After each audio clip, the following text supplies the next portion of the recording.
हाँ भाई सुनो,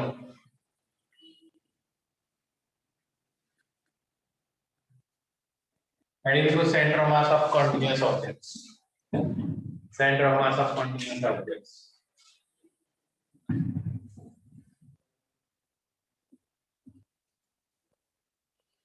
Center of mass of continuous objects.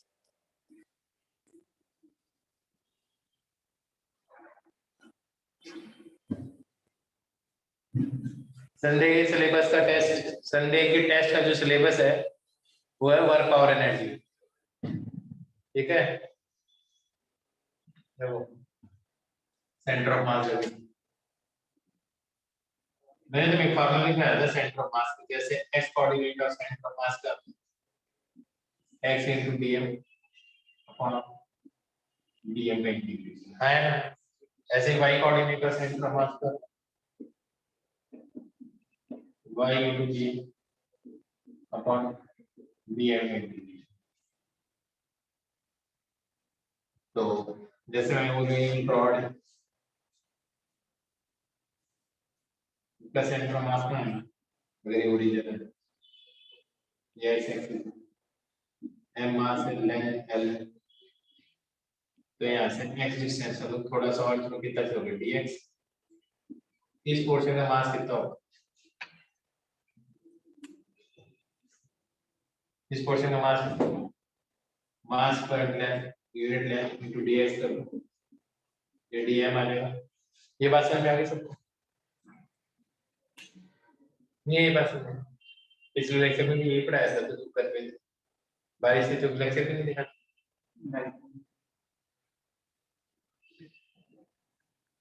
देखो ये टोटल मास m है, लेंथ l है, तो dx लेंथ का मास कितना होगा, मास पर लेंथ निकाल लो और dx से मल्टीप्लाई कर, तो इतनी सी लेंथ का मास आ जाएगा। नहीं यही बात है, चल मेरे को ये बता, 100 रुपए के 5 केजी केले आए, केले का भाव क्या है? 100 रुपए के 5 केजी केले आए, तो केले का भाव क्या है? अब ये नहीं लगा सकता मैं। हाँ भाई क्या है केले का भाव? 100 रुपए के 5 केजी केले आए, तो केले का क्या भाव है? 1 केजी, ऐसे मैं बोल रहा हूँ 100 रुपए के 5 केजी केले आए, 5 केजी, चल 5 केजी नमक आए, अब एक नमक तो उतारिए कुछ, है ना, 100 रुपए के कितना नमक आया, 5 केजी नमक आया, तो नमक का क्या भाव है?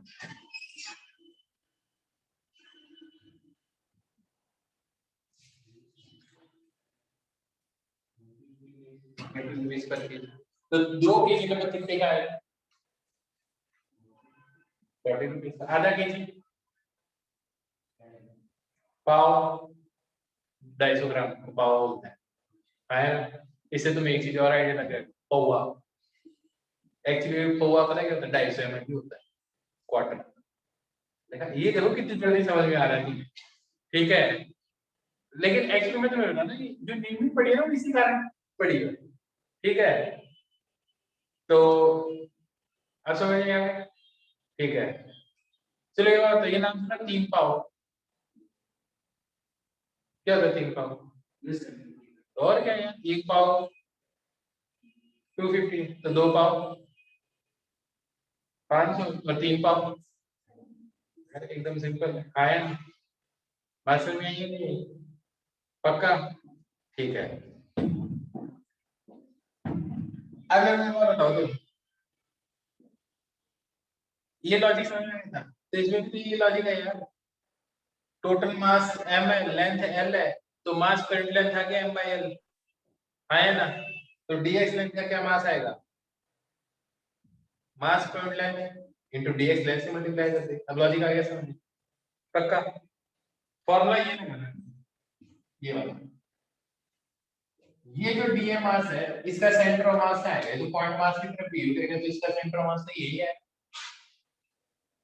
dm मास का सेंटर ऑफ मास यही है, तो क्या लिखोगे तुम, इसका कोऑर्डिनेट क्या है, x into dm, इंटीग्रेशन करेंगे डिवाइडेड बाय dm का इंटीग्रेशन, ये क्या है, x coordinate of centre of मास है।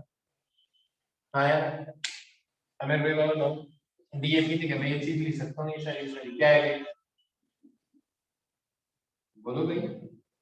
x m/l into dx dm 0 से लेके l, 0 से लेके l लेंथ तक जाना है, तो पूरी रॉड ट्रेस और ये छोटे छोटे मास, इन सारे छोटे छोटे मास का सम कर दोगे तो क्या आएगा, कैपिटल M टोटल मास है। इसमें क्या चीज कांस्टेंट है, m/l कांस्टेंट है। इंटीग्रेशन क्या होगा, x से इंटीग्रेशन क्या होता है भाई, x स्क्वायर बाय 2, तो m/l m इधर और ये क्या आ जाएगा l स्क्वायर बाय 2 आ जाएगा। हाँ यार, कुछ गड़बड़ तो नहीं करती, ठीक है। एक l से l, एक l m से m, तो क्या आ गया l बाय 2। पहले भी मैंने बताया था रॉड का सेंटर मास उसके सेंटर पे, रिंग का सेंटर मास उसके रिंग पे ही होता है। हाँ यार, यूनिफॉर्म। एक ऐसी शीट है जिसका सेंटर ऑफ मास कहाँ होगा, इसके सेंट्रोइड कहाँ होगा, सेंट्रोइड में। हाँ यार, चलो ये बात तो समझ में आ गई। ये कोई काम की बात नहीं है बताने, ठीक है, ये तो मैंने पिछले लेक्चर में बताई है, तो ऐसे ही बता दिया, जो काम की बात है वो सुना।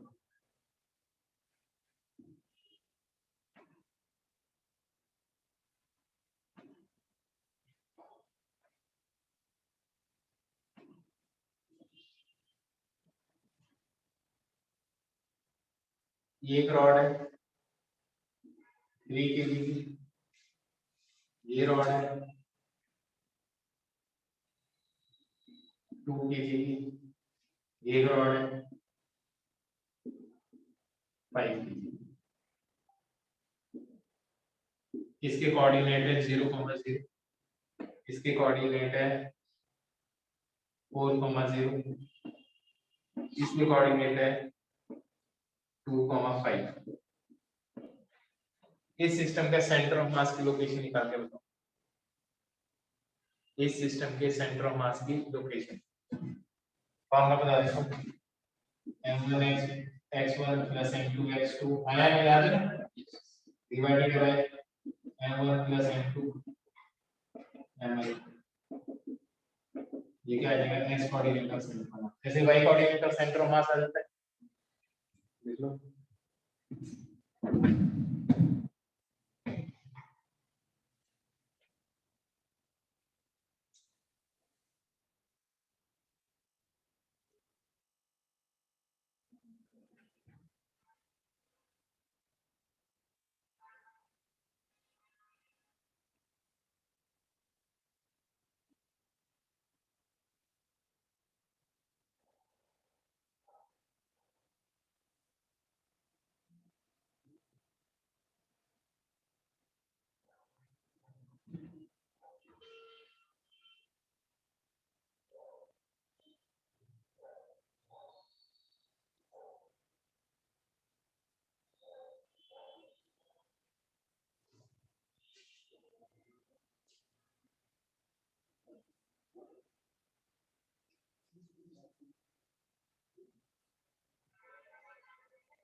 क्या आंसर है,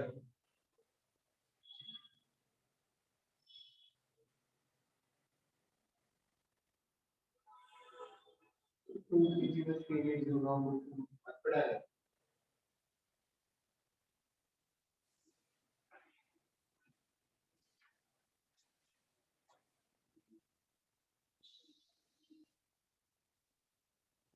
पता ही चैप्टर पढ़ा है, एससी की रीडिंग, एनसीईआरटी की रीडिंग, मतलब मेरे को भी ऐसे ना मजे रहे आराम से, लाइट चली गई तो ठीक है, पढ़ाई की छुट्टी हो गई।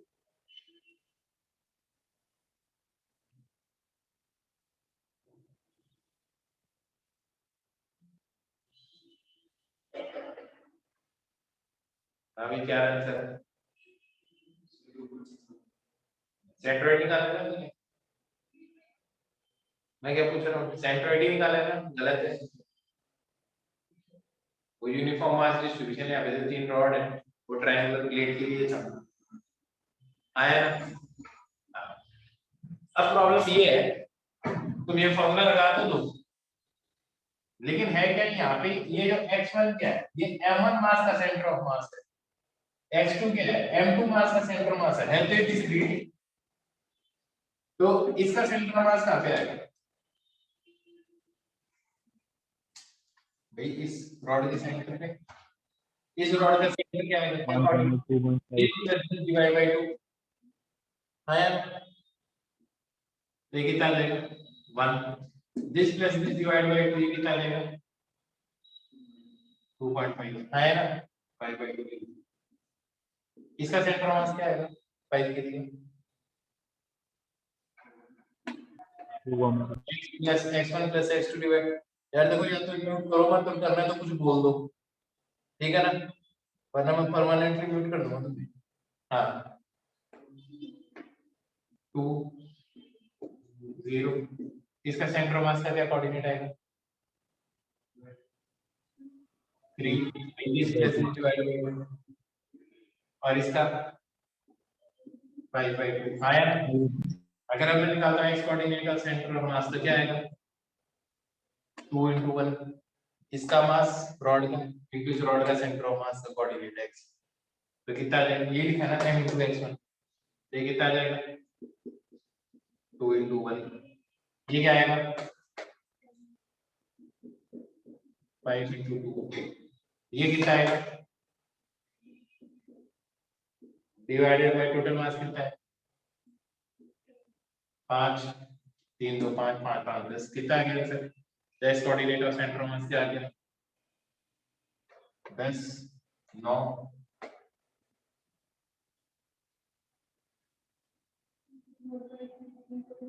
2.1, x कोऑर्डिनेट आ गया सेंटर ऑफ मास, हमें को y कोऑर्डिनेट और centre of mass, y coordinate और सेंटर ऑफ मास,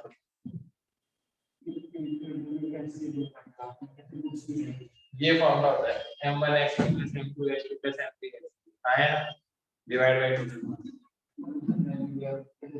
कैसे पुट की, ऐसे पुट की, इसका मास कितना है, इसका x कोऑर्डिनेट क्या है, इसका मास क्या है 5, x कोऑर्डिनेट क्या है 2, इसका मास कितना है 3, x कोऑर्डिनेट कितना है, ये फॉर्मूला लगाया डिवाइड बाय टोटल मास।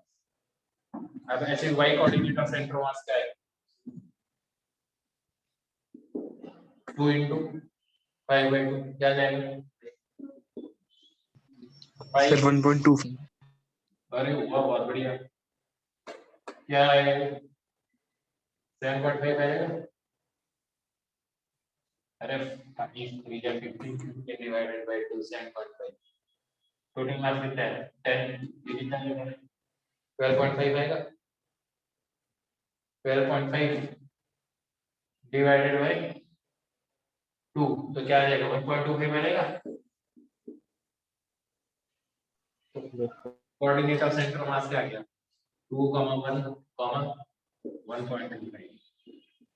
बस ये समझाने के मैं ये चीज समझाना चाहता था, ये इसलिए करवाया है कि यहाँ पे ये x1 क्या है m1 का सेंटर ऑफ मास है, x2 क्या है m2 का सेंटर ऑफ मास है, आई बात समझ, तो यहाँ पे x क्या है dm का सेंटर ऑफ मास है, आई बात समझ, और अगर एकदम छोटा सा ही मास हो जाएगा तो इसका सेंटर ऑफ मास कहाँ आएगा यही आएगा, आई बात समझ, अब इन दोनों का सेंटर ऑफ मास कहाँ आएगा, इनके बीच में आएगा, ये मास ज्यादा हो जाएगा तो सेंटर ऑफ मास का है उसी तरह है इसके पास, बारी मास के पास में आएगा ना बीच, ये लॉजिक समझ में आ गया, अभी इतना भी नहीं आया बेटा, लेक्चर लगेगा तो कैसे समझ में आएगा, ये लिख लिया सबने,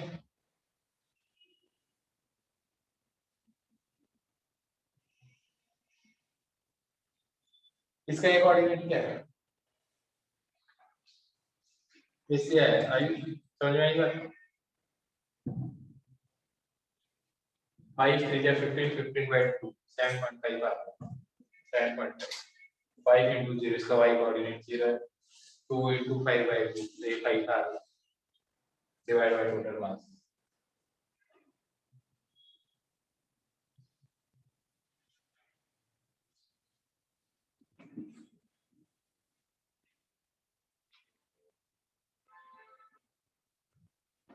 ये होता है, प्रॉब्लम हो रही है नहीं समझने में, ऑनलाइन में तो प्रॉब्लम हो रही है ना इसको समझने, हो रही है क्या, नहीं हो रही, जिसने रेगुलर लगे उसको तो कोई प्रॉब्लम नहीं हो रही ना, ठीक है। अब मेरे पास दो ऑप्शन है, या तो मैं सेंटर ऑफ मास को काट कर सीधा थोड़ा सा आगे बढ़ूं, ये कैलकुलेशन छोड़ के, ये कैलकुलेशन वाले पार्ट करवा दूंगा, ये करवा दूं ना, वैसे रिटर्न है, ठीक है, ठीक है। अब देखो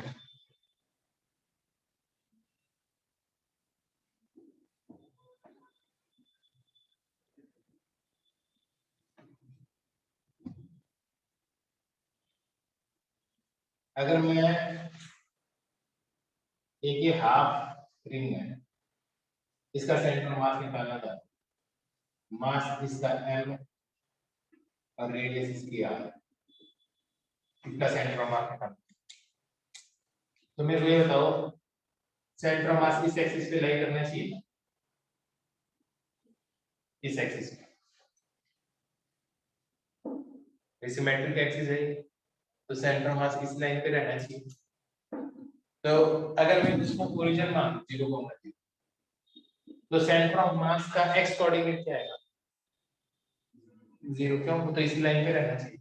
तो स्मार्टली हमेशा कोऑर्डिनेट सिस्टम ऐसे यूज करने चाहिए ताकि एक एक्सिस क्या हो जाए, एक्सिस ऑफ सिमेट्री, तो मेरे को एक ही कोऑर्डिनेट निकालना पड़ेगा।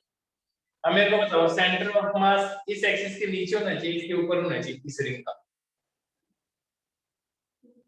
ऊपर ही होना चाहिए, कुछ इसके बीच में से आएगा नहीं ना, कि सेंटर ऑफ मास आया ना यहाँ पे से, ठीक है। सेंटर ऑफ मास वो पॉइंट है जहाँ पे सारा का सारा मास आप एज्यूम कर सकते हो कंसेंट्रेटेड, ठीक है। अब देखो इसका सेंटर ऑफ मास निकाल, तो ये बड़ा खतरनाक काम, समझ में आए तो बढ़िया, नहीं समझ में और भी लास्ट का जो फॉर्मूला है ना वो रटना है, ठीक है, पर समझ में आना चाहिए। ये आर, यहाँ से आप थीटा चलिए, थोड़ा सा और चलो तो कितना चलोगे यार, थीटा चल के थोड़ा सा और किसको तो कितना डी थीटा, एक्स एक्स चलते तो थोड़ा और चलते तो क्या बोलते dx, थीटा चले हल्का सा और रोटेट हुए तो कितना होगा डी थीटा, यानी डी थीटा। ये लेंथ कितनी होगी, कोई बता सकता है,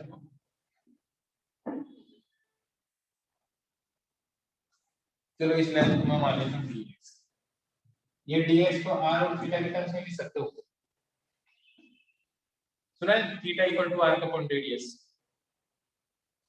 अरे यार ये लिखना theta equal to r upon radius, angle जैसे कि होता है, ये एंगल कितना, अगर ये थीटा, ये रेडियस r है और ये आर्क लेंथ है,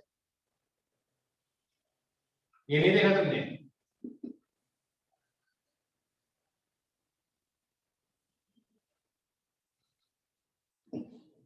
ये देखा कभी,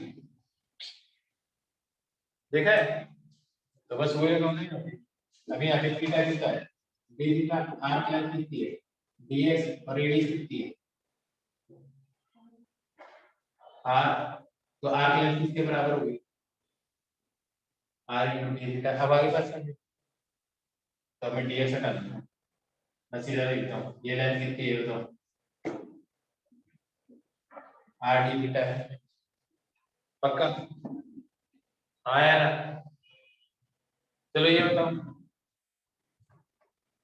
इसका मास डी कितना है, ये बताओ मास पर यूनिट लेंथ कितना है इसका, टोटल मास पर यूनिट, ये लेंथ कितनी है sir pi r, pi r already आपको पता है लेकिन बताते नहीं है, पाई are mass per unit length है, तो इतनी सी लेंथ का डीएम मास कितना हो जाएगा, मास पर लेंथ इनटू ये वाली लेंथ, जैसे dx क्या था, कितना आ गया आर डी थीटा, ये कितना आ जाएगा m d theta upon pi, क्या बात समझ में आ गई, क्या बात समझ में आ गई सबको,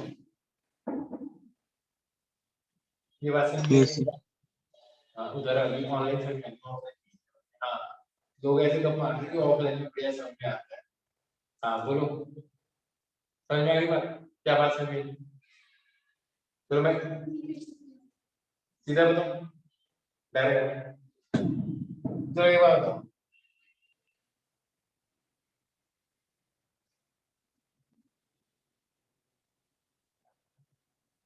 ये क्वार्टर सर्कल है, तो ये एंगल कितना है, पाई बाई 2। इस पूरे का मास है, तो ये 45 डिग्री का कितना मास हो जाएगा, बता। Sir m/2। यार आधी चीज है तो आधा ही मास होगा, आया ना। चार सीधे ये लिख सकते थे, m by pi by 2 should be equal to m dash upon pi by 4। 45 degree का मतलब यही होता है। चलो मेरे को ये बताओ 30 डिग्री का कितना मास होगा, इस पोर्शन का कितना मास होगा, पूरे का है 90 डिग्री का। जब 30 डिग्री के कितने टुकड़े बनेंगे, 90 बना, तो ये कितना मास होना चाहिए, तो बताओ ना। आया सिंपल तरीका नहीं है ये, पक्का। Sir m/π/6।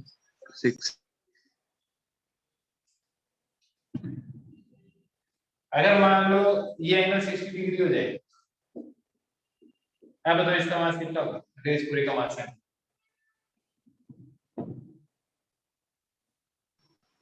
Sir m'/π/3। 2m/3 होगा ये। यार ऑब्वियस सी बात है, m के 3 टुकड़े कर दिए, m के, तो ये कितना होगा, m/3, m/3। एक टुकड़े का मास कितना हो गया, m/3, तो दो का कितना हो गया, तो भैया यही तो बोल रहा है 60 डिग्री है, टोटल 90 है, अभी भी नहीं आई बात समझ में, पक्का। अब एक बार बताओ,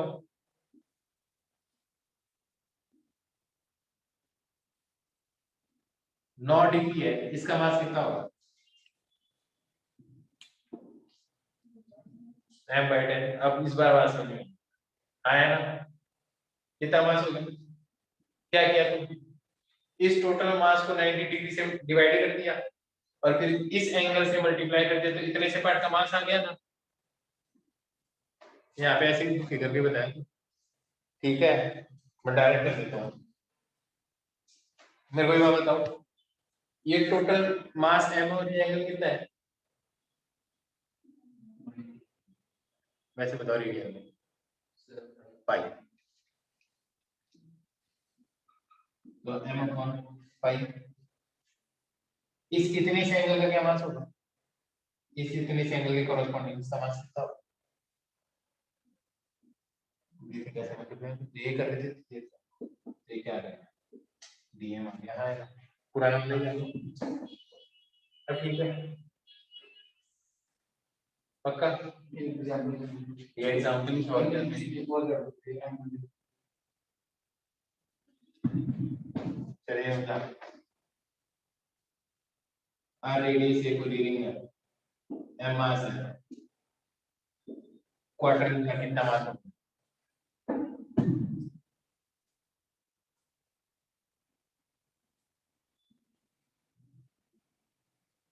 क्वार्टर रिंग का कितना मास होगा, पूरी रिंग का मास m है, क्वार्टर रिंग का मास कितना होगा,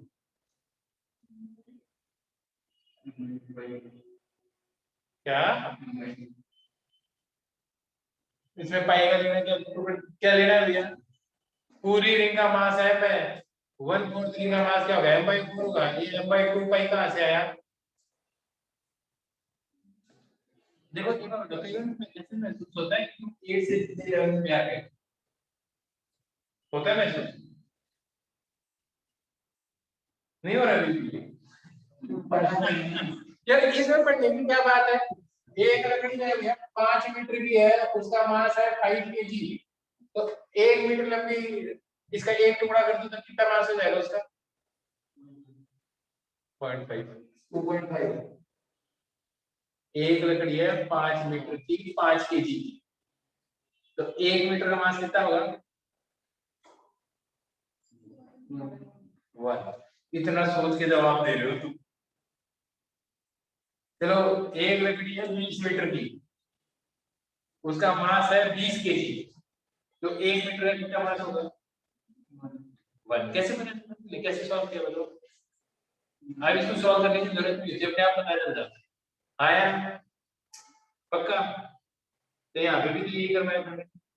पूरी रिंग है, उसका मास है m, तो 1/4 का कितना मास हो गया? 1/4 कर दो उसका। हाफ का कितना मास हो गया? हाफ कर दो। 2/3 का क्या मास है? 2/3 कर दो। क्या प्रॉब्लम है इसमें? आया? अब बताओ, एक लकड़ी थी, उसकी लेंथ थी 1/2 मीटर, उसका मास था 3 केजी, तो ऐसे 3 मीटर की लंबी लकड़ी का कितना मास होगा?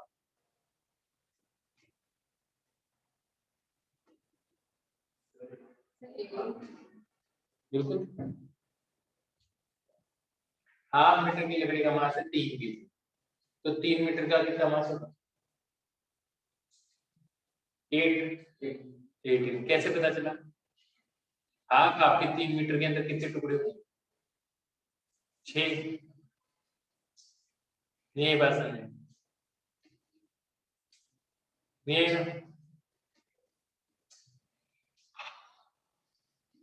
ये तो एकदम सिंपल बात है। आधी मीटर की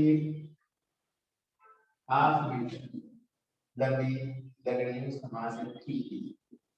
मैंने पूछा 3 मीटर लंबी रस्सी का मास कितना होगा?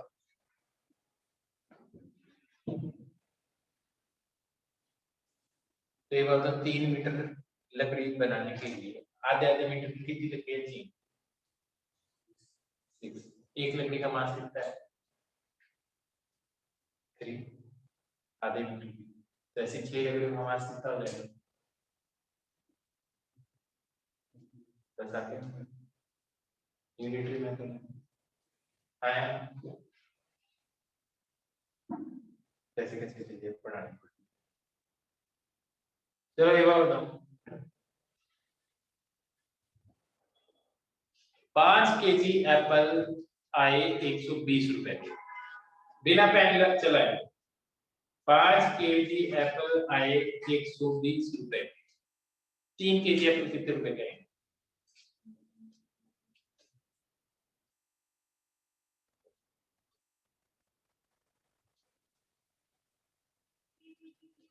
फिर 72। ठीक है, कैसे किया? सर 5 से डिवाइड करके 3 से मल्टीप्लाई किया। तो भाई इतनी देर से तो यही कर रहे थे, और कर क्या रहे थे?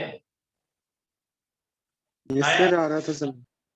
हाँ, अब एक और क्वेश्चन है। 5 केजी एप्पल आते हैं 120 रुपए, तो 6 केजी एप्पल कितने रुपए के आएंगे?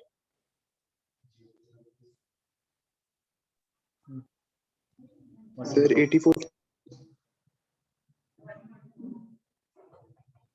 कर दिया ना, एकदम दिमाग लगा, कितना बढ़िया जवाब दिया था पिछली बार तो। यार 5 केजी एप्पल 120 रुपए के हैं, तो 6 केजी एप्पल कितने के हुए?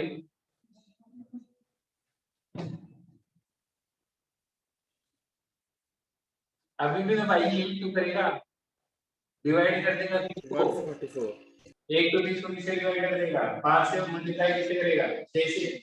आया? पक्का?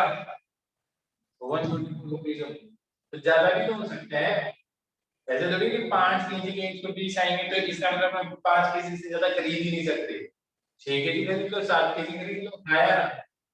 अभी भी नहीं है मेरी बात। कभी किसी ने सब्जी खरीदी, एप्पल खरीदा, तुमने देखा होगा, तो बोलते हो यार 1 केजी मैंगो, वो बोलता है 80 रुपए किलो, तुम बोलते हो यार 60 लगा लो, वो बोलता है एक काम करो 5 केजी ले। आया ना? और फिर एक रेट बोलता है, सही बात है, बोलता है ना? तो तुम्हें कैसे पता चलेगा कि यार मतलब 5 केजी लेने में फायदा आएगा क्या? वो कहता है, अब मेरी बात सुनो ध्यान से, वो कहता है कि 1 केजी मैंगो आप खरीदने गए, वो बोलता है 80 रुपए किलो है, तो बोलते यार बड़ी महंगी है, तो बोलते हैं कोई बात नहीं, आप एक काम करो, आप 5 केजी ले लो, आपको 500 रुपए का लगा। तो कितनी बढ़िया डील है। आया? क्यों डील खराब है? क्या खराब है तो ये कैसे पता चला तुम्हें? यूनिटी मेथड लगाने से तो पता चला ना। तो तुम्हें किसी बात से मतलब नहीं है, तुम सीधा per unit unity method per unit का भाव निकाल लो और उसी से आपको आइडिया, उससे आप कितने भी केजी ले लो उसका आपको मिलता है कि कितना केजी लेना चाहिए। इसी का अंदर भी इस पूरे का लेंथ निकालने की जरूरत है। ये देखो कितना एंगल सेपरेट कर रहा है पाई, तो पर रेडियन पे कितना मास आ रहा होगा, m/पाई जो भी आ रहा है आया ना, और थीटा एंगल के साथ क्या उसको थीटा से मल्टीप्लाई कर। अभी भी नहीं बात समझ पक्का? बहुत बढ़िया, चलो फाइनली यहाँ तक समझ में आ गया।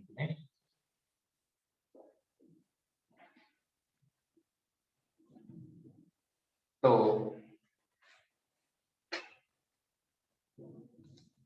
इसका सेंटर ऑफ मास यही है, छोटा सा मास है तो इसका सेंटर ऑफ मास यही है। ये r रेडियस है, ये एंगल थीटा है, ये डिस्टेंस कितनी होगी r cos थीटा, और ये कितनी होगी r sin थीटा। तो इसके कोऑर्डिनेट्स क्या आ जाएंगे?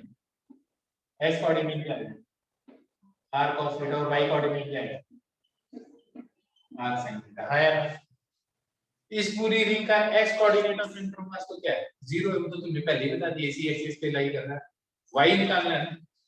तो y coordinate of centre of मास के लिए क्या निकालना पड़ेगा? y * dm, ये फॉर्मूला लगाते हैं अपॉन dm का इंटीग्रेशन। आया? अब देखो भाई y कोऑर्डिनेट कितना है इसका, इस dm मास का y कोऑर्डिनेट क्या है?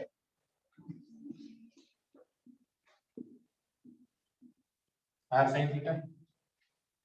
dm मास कितना है डिवाइडेड बाय टोटल मास का इंटीग्रेशन है, तो टोटल मास का m ही है। आया ना? क्या क्या चीज कांस्टेंट है जो बाहर आ जाएगी बोलो? m से m गायब हो जाएगा, बाहर क्या आ जाएगा? r/पाई integration sin theta d theta. Integration कहां से कहां करूं? थीटा की वैल्यू कहां से कहां तक आ जाती है? पूरी पूरी रॉड ट्रेस है, रिंग ट्रेस है। ये r कितने एंगल से कितना घूम देता है कि पूरी पूरी रॉड ट्रेस हो। इससे आगे ले जाओगे तो आगे तो रॉड ही नहीं, ये रिंग है ही नहीं ना आगे, तो यहाँ से भी आओगे तो कौन से एंगल से कौन से एंगल पे आओ? 0 से लेके पाई। आया? साइन थीटा का इंटीग्रेशन क्या होता है? पक्का माइनस cos का इंटीग्रेशन क्या होता है? माइनस से। आया? अब ऐसे तो यार देखो, तो r/पाई आ जाएगा, और ये क्या आ जाएगा?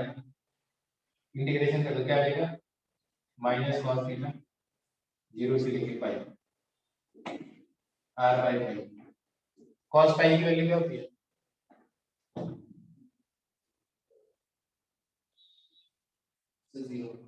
अच्छा, वो तो 90 होता है, पाई पूछ रहा हूँ 180। cos 180 की वैल्यू क्या होती है?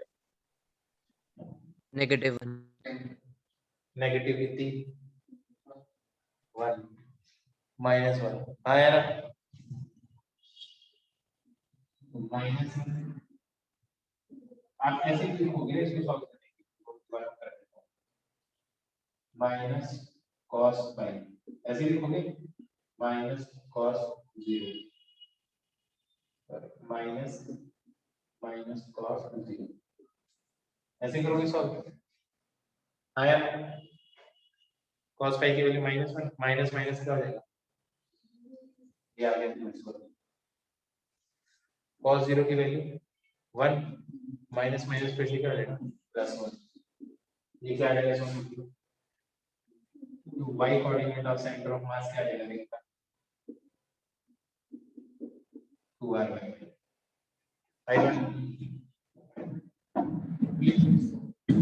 और समझ में आया ना? लास्ट वाला रिजल्ट रट लो, क्योंकि तुम्हारी मैथ की कंडीशनिंग करनी पड़ेगी।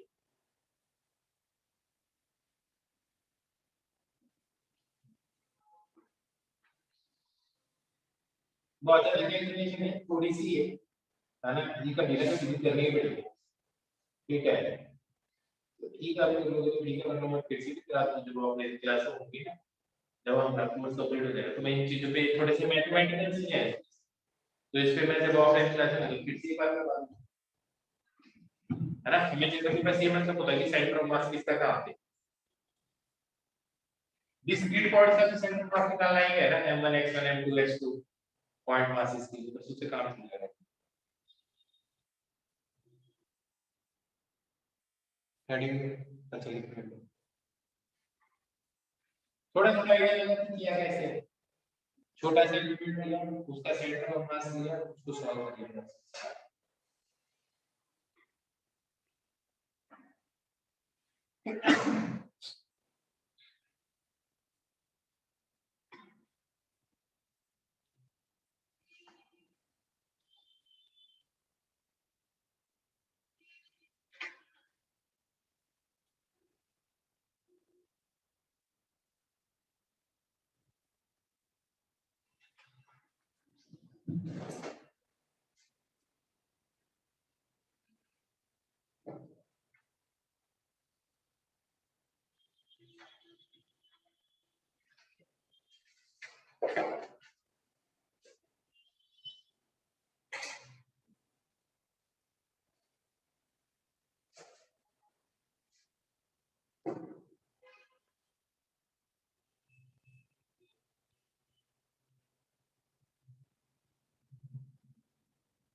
अगर थोड़ा रट ले तो बढ़िया है, समझाने में कोई फायदा नहीं।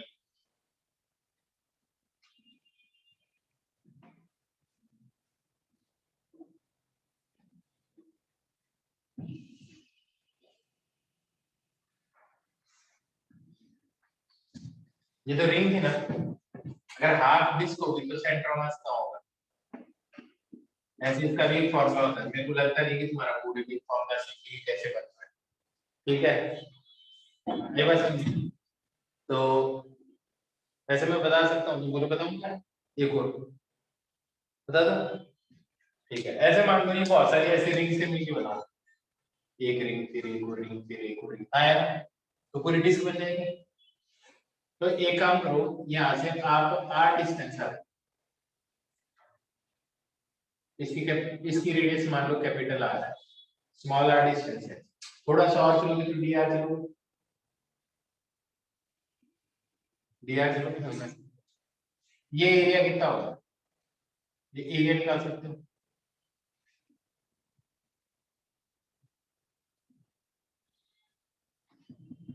निकाल सकते हो नहीं, कैसे, ये लेंथ कितनी है पाई आर और इसकी विड्थ कितनी है डी आर, ये डी एरिया आ गया फाइन। नहीं नहीं कर सकते, इसको काट दो और इसको ऐसे बना दो, तो ये लेंथ कितनी होगी पाई आर और ये विड्थ कितनी है डी आर, तो ये कितना है, अभी भी नहीं बता सकते।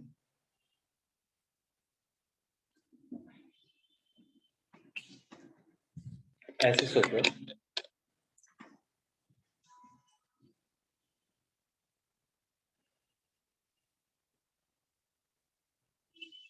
ये लेंथ एल है, ये हाइट वाई है, ये एरिया कितना है बोलो यार, आराम से बोलो, कॉल बेटा इसे बोलो, डर क्यों रहे हो, बोलो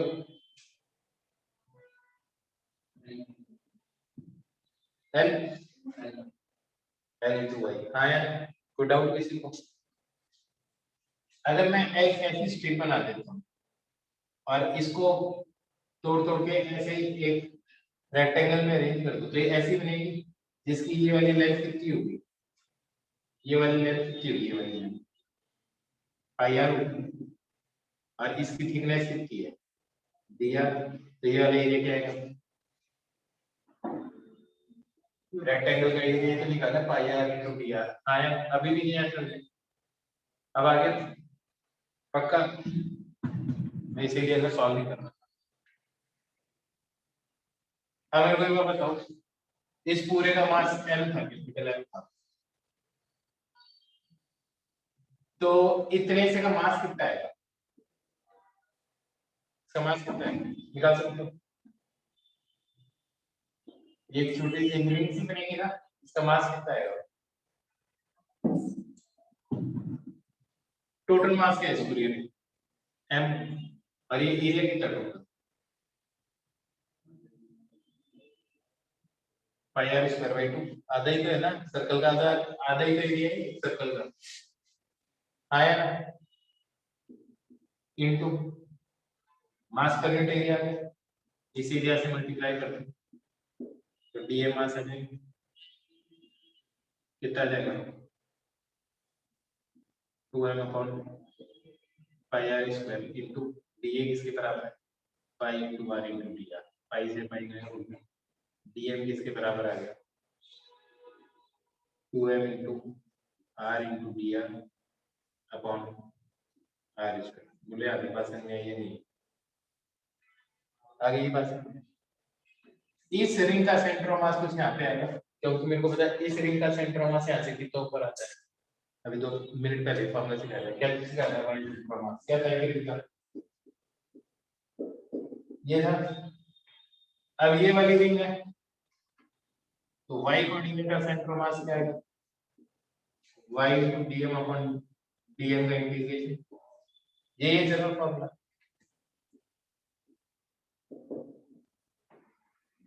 dm मास की रिंग है, dm मास आपके पास ये लिखा हुआ है, इस रिंग का सेंटर ऑफ मास क्या आएगा? इसकी ये स्मॉल रेडियस आ रहा है तो कितना आ जाएगा? 2r by pi, तो इस y की लेके लिखो 2r है, और इस dm मास की लेके ये वाला मास कितना आ जाएगा? 2m into r into dr upon r square divided by total mass of the ring। आया? क्या क्या चीज कॉन्सेप्ट है जो बात है? देखो मेरे हिसाब से ये m कैंसिल कर जाएंगे बाहर निकलने के बाद में, ये 4 आएगा पाई आर स्क्वायर, ये बाहर निकल जाएगा 4 divided by pi r square into r, एक आर ये है, एक आर ये r square into d r. Limit कहां से पुट कर, जीरो से लेके कैपिटल आर तक एक छोटी रिंग फिर बड़ी रिंग बड़ी रिंग बड़ी रिंग आया, पूरी डिस्कवर लेगी जब रेडियस कहां से कहां है, जीरो से लेके कैपिटल आर। इसका इंटीग्रेशन क्या होगा? आर इसका इंटीग्रेशन क्या होगा? आर क्यूब बाई 3,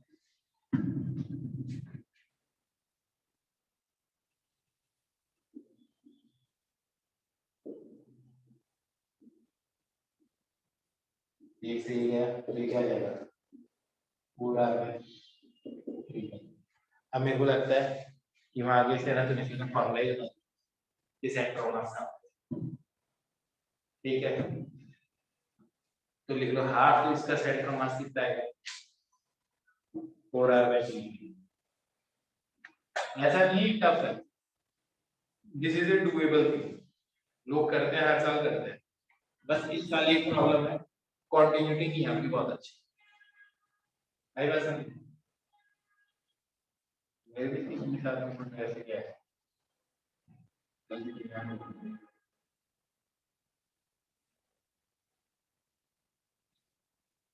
लास्ट में फॉर्मूला तो लिखे हैं हाफ डिस्टेंस।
भैया अब हम कुछ है ना रटा दे लो पूरा ये 4 मास सेंटर ऑफ मास देख लेना इनको याद रखना ठीक है नहीं करना है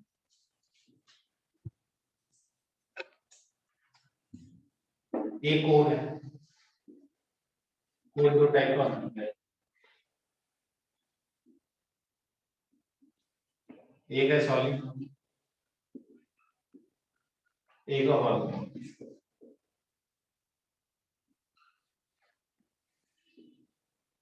बेसिक याद रखना एक का सेंटर ऑफ मास है दोनों के हाइट है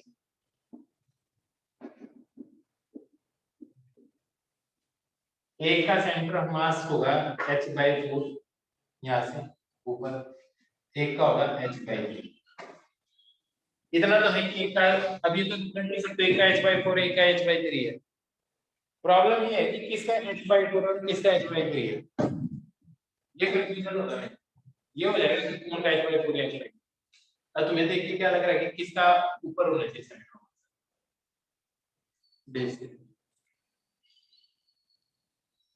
चलो किसका नीचे होना चाहिए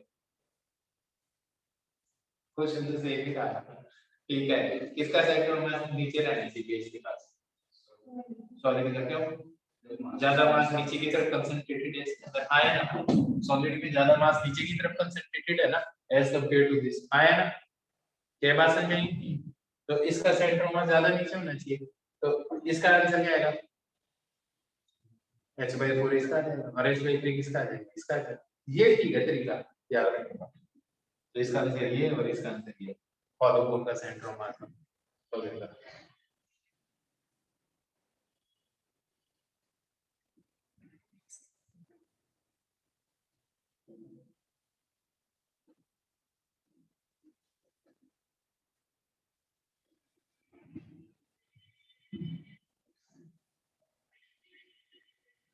अब देखो दो हेमिस्फीयर है कितने हैं दो हेमिस्फीयर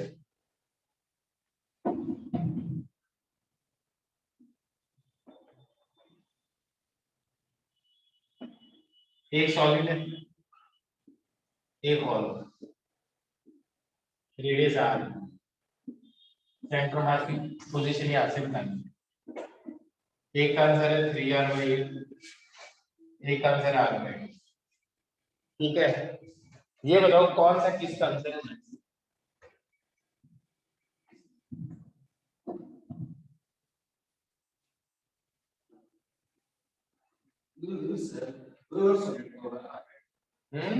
सॉलिड का होगा r/2 ध्यान से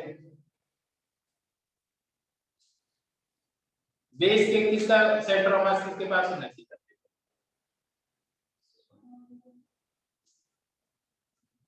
सॉलिड का बेस के ज्यादा पास होना चाहिए तो कौन सी वैल्यू छोटी है 1/2 छोटा है और 3/8 छोटा है तो बस 3/8 आएगा सॉलिड में आया ना और हॉलो का क्या आएगा r/2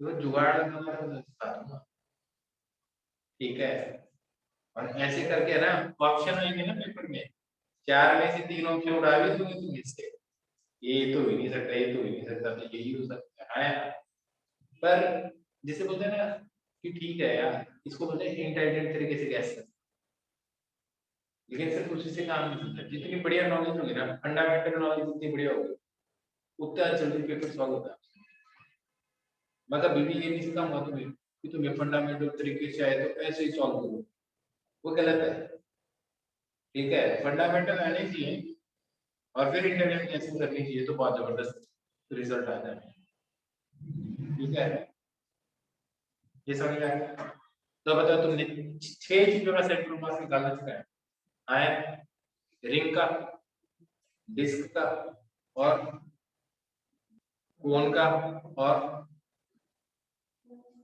हेमिस्फीयर का इतने काम है और कुछ काम बाकी तो रेगुलर है सिलेंडर का सेंटर ऑफ मास है उसके सेंटर पे है डिस्क का कहाँ है, उसके सेंटर पे आएगा। स्फीयर का कहाँ है, तो उसको तो निकालने की जरूरत ही नहीं। आई बात नहीं? तो बताओ हाफ रिंग का सेंटर मास कहाँ पे आएगा? अभी 2 मिनट पहले सॉल्व करवाया था 2 में, है ना? अब जो एक वाले है ना, उनको 5 मार्क का होता है, ताकि दिमाग में डेरिवेशन पे लेना है। आई बात नहीं? लेकिन इनको 5 मार्क का होता है कि अभी देखिए रिंग का क्या है, डिस्क का क्या है।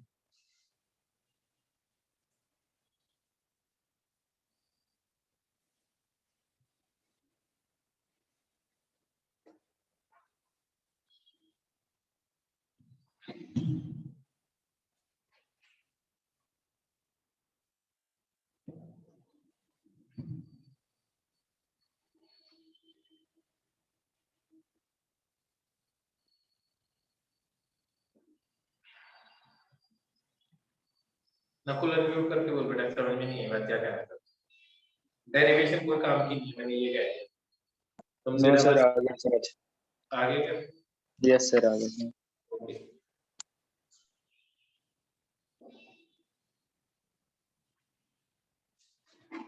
मगर एक चीज देख यार, जब तेरे को पहले नहीं समझ में आता, फिर तू आया मेरे पास 3, अब तेरे को सब समझ में आएगा, तो तू फिर से उस स्टेज में क्यों जाना चाहता है जिसमें फिर से समझ में ना आए? बता। तो समझ में आया तो लाइफ बढ़िया नहीं हुई थी तेरी, कॉन्फिडेंस बढ़ गया था, सारी चीजें हुई। अब फिर से तू उसी लाइन में जा, मत कब तक जबरदस्ती करवा करवा के आगे खींच। मैं तुम्हें एक बात बता देता हूँ, सुनो, मेरे को तुम्हें टाइम देने में कोई प्रॉब्लम नहीं है, मैं आज बता रहा हूँ, ठीक है?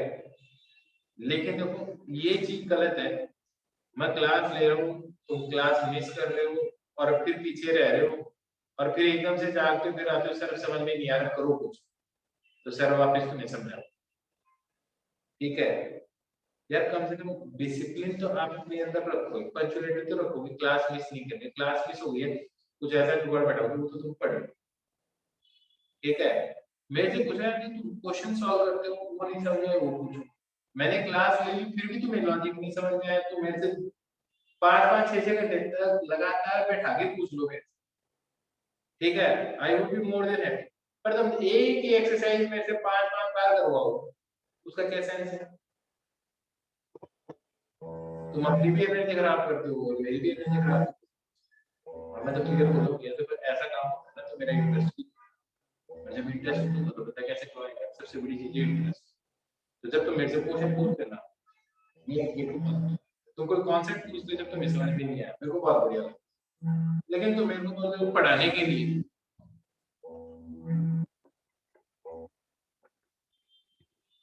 लेकिन तुम मेरे को बोलोगे पढ़ाने के लिए, वो पॉसिबल नहीं है जो हो चुका, ठीक है? उसके लिए लेक्चर देखो, समझो, जा नहीं समझाऊंगी। आई बात नहीं? अभी तो तेरे को पता था ना कि तू कर सकता था, ये तो तेरी करने वाली एक्सरसाइज थी, मेरा क्या दोष? पहले गया ये पढ़ रहा था, लेट आया, समझ में नहीं आता, ऐसे दुखी होकर घूमता रहता। फिर ये आया मेरे पास 3 दिन, 3 ही दिन आया था, 3 दिन लगातार आया, 3 दिन में इसको ऐसा कर दिया, इसको सब समझ में आने लगा, ठीक है? इसके चेहरे की चमक आगे जैसे एकदम फेशियल वेशियल करा के आया हो, बिना के। देखो जब अंदर से खुशी होती है ना, तो बंदा ऐसे ही हो जाता है, ठीक है? कॉन्फिडेंस बढ़ जाता है, अच्छा लगने लग जाता है, ठीक है? सब बढ़िया चल रहा था, अब बीच में एक ऐसा गैप मारा इसने, फिर से बस उसी स्थिति में आ गया। जैसे फेशियल वेशियल कराता है ना, अगर पूरा ठीक है बेटा, एक बार जो समझ में आता है ना, समझ में आना इज नॉट योर टैलेंट, मैं सच बता रहा हूँ, वो मेरा टैलेंट नहीं, मैं तुम्हें समझा दूं। लेकिन जब टॉपिक कनेक्टेड होंगे, देखो जब शुरुआत में थे तो तुम कुछ भी नहीं पढ़ते थे तो भी सब समझ में आता, लेकिन अब वो स्थिति हो जाएगी धीरे धीरे कि अगर तुम पढ़ोगे तो तुम्हें आगे का समझ में आएगा, क्योंकि चीजें तो कनेक्टेड है। जैसे आज का लेक्चर तुम्हें समझ में ही नहीं आएगा, अगर तुम्हें पिछले 2 लेक्चर आगे की ले लें इसके पास। चलो ठीक है, इसका सेंटर ऑफ मास, ये जो चैप्टर है सेंटर ऑफ मास इसकी रीडिंग लगा दो, ठीक है। उसके बाद में अगली क्लास में इसकी क्वेश्चन करेंगे। एनसीईआरटी में सेंटर ऑफ मास रोटेशन एक ही चैप्टर है, पता है ना तुम्हें? ठीक है।